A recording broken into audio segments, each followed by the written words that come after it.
नमस्कार स्टूडेंट्स।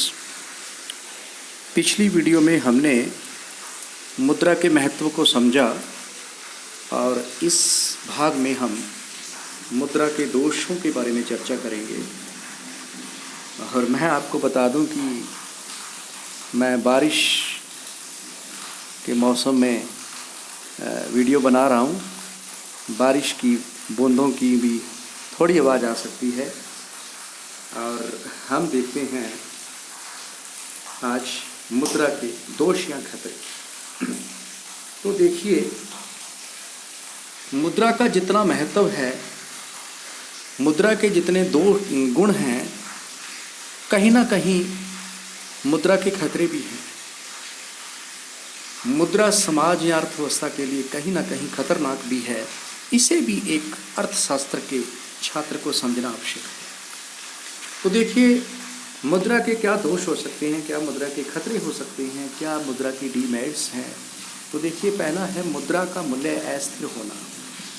मुद्रा का स्वयं का मूल्य ही बहुत बार अस्थिर हो जाता है, या हम कहें दूसरे शब्दों में मुद्रास्फीति या मुद्रा अपस्फीति। कई बार मुद्रा का स्वयं का मूल्य कम हो जाता है और कई बार मुद्रा का स्वयं का मूल्य बहुत बढ़ जाता है। कीमत स्तर और मुद्रा के मूल्य में विपरीत संबंध होता है। जब महंगाई बढ़ती है, वस्तुओं की कीमतें बढ़ती हैं, तो कीमत स्तर बढ़ जाता है, मुद्रास्फीति बढ़ जाती है और ऐसी स्थिति में मुद्रा का स्वयं का मूल्य कम हो जाता है। और इस स्थिति में आम जन को बहुत नुकसान होता है। इसलिए मुद्रा के मूल्य की अस्थिरता से एक उद्योगपति, एक नीति निर्माता, एक आम आदमी को अपने भावी निर्णय लेने में अनिश्चितता रहती है। वो कीमतों में वृद्धि या कीमतों में कमी के कारण, कीमतों की अस्थिरता के कारण किसी भी कार्य के लिए, किसी भी योजना के लिए इतना उत्साहवर्धक निर्णय नहीं ले सकता। और मुद्रा की अस्थिरता कहीं ना कहीं हानिकारक साबित होती है। दूसरा है व्यापार चक्रों को जन्म देती है। मुद्रा के कारण व्यापार चक्र उत्पन्न होते हैं। अब हमें समझना होगा कि व्यापार चक्र क्या है। यह भी मुद्रा की अस्थिरता ही है। व्यापार चक्र से तात्पर्य तेजी या मंदी के दौर से है। कभी अर्थव्यवस्था में तेजी और कभी अर्थव्यवस्था में जो मंदी आती है, इसे ही व्यापार चक्र कहा जाता है। और तेजी और मंदी दोनों स्थितियां ही अर्थव्यवस्था के लिए बुरी मानी जाती हैं। बहुत अधिक तेजी में इन्फ्लेशन बढ़ जाता है, महंगाई बहुत बढ़ जाती है, कीमत स्तर बढ़ जाता है, जिससे आम जन बहुत परेशान होता है। और मंदी में कीमतें बहुत गिर जाती हैं, जो उत्पादक वर्ग के लिए हानिकारक है। हम यूँ कहें कि तेजी का दौर उपभोक्ता वर्ग को आर्थिक क्रियाओं से बाहर कर देता है और मंदी का दौर उत्पादक वर्ग को आर्थिक क्रियाओं से बाहर कर देता है। और ये तेजी और मंदी भी मुद्रा के कारण ही उत्पन्न होती है। अगला है मुद्रा में नहीं है, मुद्रा व पूंजी का केंद्रीयकरण। मुद्रा के कारण, मुद्रा का एक गुण है या मुद्रा का हमने कार्य पढ़ा था, मूल्य संचय, वैल्यू एडिशन। तो मुद्रा के कारण जो है मूल्य संचय होने लगा, जिसके कारण लोगों ने बचत करनी शुरू की है। बचत करते करते बड़ी मात्रा में मूल्य संचय हो जाता है, जो पूंजी का निर्माण करती है। तो इसलिए जो धनी वर्ग है वो बड़ी मात्रा में पूंजी को एकत्रित कर लेते हैं और धनी बहुत अधिक धनी हो जाता है और गरीब गरीब रह जाता है। इसलिए पूंजी का एकीकरण एक प्रकार से देश के अंदर या अर्थव्यवस्था में आर्थिक विषमता पैदा करता है।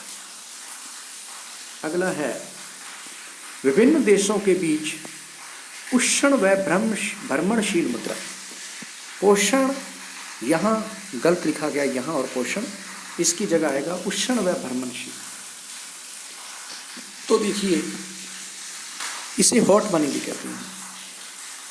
यहाँ इसका मतलब हॉट मनी से है। अब हॉट मनी क्या होती है? जी नहीं है, ओ है। हॉट मनी से तात्पर्य है उष्ण मुद्रा या गर्म मुद्रा। गर्म मुद्रा वो मुद्रा होती है जो तुरंत देश से निकल सकती है, जिसकी डिमांड बहुत ज़्यादा होती है, जिसकी पूर्ति बहुत कम है और डिमांड बहुत ज़्यादा है। ऐसी मुद्राएं अल्प विकसित देशों के लिए, विकासशील देशों के लिए, गरीब देशों के लिए एक समस्या पैदा करती हैं, जिसको हम आगे विस्तार से इस पर चर्चा करेंगे। तो हॉट मनी भी, मुद्रा की जो हॉट स्थिति है वो भी कुछ इकोनॉमी के लिए बहुत हानिकारक साबित होती है। फिर अगला है 5 नंबर पे हम बात करते हैं, तो ये है समांतर अर्थव्यवस्था, parallel economy, black economy, underground economy, कई नामों से इसे जाना जाता है। तो देखिए, ब्लैक इकोनॉमी के बारे में प्रोफेसर अरुण कुमार ने 1999 में अपनी एक पुस्तक लिखी थी, the black money, the black economy, और उसमें उसने 1995-96 वर्ष की भारत की अर्थव्यवस्था में ब्लैक मनी का मेजरमेंट किया था। उसने बताया था कि 1995-96 में भारत की जितनी जीडीपी है उसका लगभग 40% ब्लैक मनी है। ये बहुत बड़ा साइज है, और इसी को ख़त्म करने के लिए हम कहें कि मुद्रा के इसे दोषपूर्ण कार्य को ख़त्म करने के लिए, टेररिस्ट को ख़त्म करने के लिए, अपराधों को ख़त्म करने के लिए ही हमारे माननीय प्रधानमंत्री पीएम मोदी जी ने 8 नवंबर 2016 को रात ठीक 12 बजे जो ऐलान किया था नोटबंदी का, डीमोनेटाइजेशन का, उसका भी उद्देश्य ब्लैक मनी को ख़त्म करना, अपराधों को ख़त्म करना, आतंकवाद को ख़त्म करना, जाली नोटों को ख़त्म करना ही था। तो एक तरह से मुद्रा के दोषों को ख़त्म करने के लिए ही, मुद्रा के खतरों को कम करने के लिए ही भारत में डीमोनेटाइजेशन लाया गया था, जो काफ़ी हद तक सफल है। उसके बाद आता है नंबर 6 पे, आर्थिक व सामाजिक अपराधों को जन्म देती है। देखो, मुद्रा ही के कारण ही अपराध बढ़ते हैं। मुद्रा अपराधों की गति को बढ़ा देती है, क्योंकि मुद्रा के कारण लोगों के लालच बढ़ जाते हैं। मुद्रा देकर किसी को मराया जा सकता है, मुद्रा देकर किसी को धमकाया जा सकता है, मुद्रा देकर कोई दंगे करवाए जा सकते हैं। हमारे जो है करंट में देख रहे हैं, तो मुद्रा ही अपराधों को जन्म देती है। मुद्रा के लालच में ही हम देखते हैं कि भ्रूण हत्याएं करवाई जा रही हैं। हालांकि अल्ट्रासाउंड कहा जाए एक इलीगल है, लेकिन फिर भी लोग मुद्रा के सहारे बड़े इस तरह के बहुत ही घिनौने कार्य कर रहे हैं। तो मुद्रा के कारण ही देश में या किसी अर्थव्यवस्था में जो है असामाजिक कार्य होते हैं, अपराध बढ़ते हैं।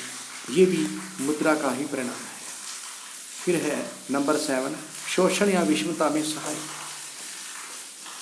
तो देखिए, मुद्रा समता लेके नहीं आती, मुद्रा हमेशा विषमता पैदा करती है, क्योंकि हम जानते हैं कि धनी और अधिक धनी होता जाता है और जो शोषित वर्ग है वो और अधिक शोषित होता जाता है।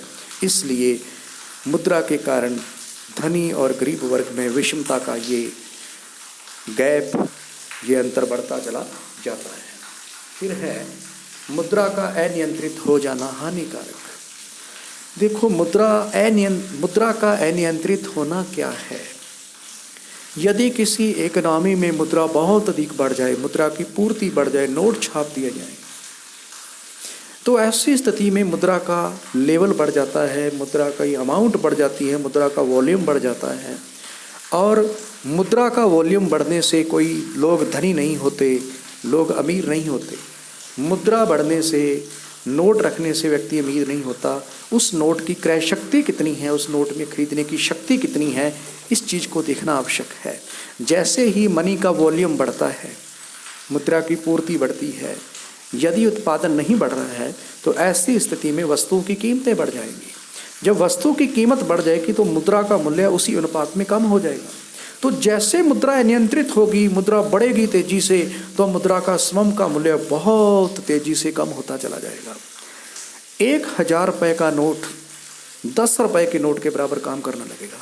आप 1000 का नोट 500 का, सॉरी 1000 का नहीं, अब 2000 का है, 2000 का नोट घूम के बाजार में घूम रहे हैं, कि मैं कुछ लेके आ रहा हूँ, लेकिन यदि मुद्रा नियंत्रित हो गई है, कीमतें बहुत तेज़ी से बढ़ रही हैं, मुद्रा का स्वयं का मूल्य बहुत तेज़ी से गिर रहा है, हो सकता है वो 2000 रुपये का नोट आपकी 10 रुपये की मूल्य के बराबर चले।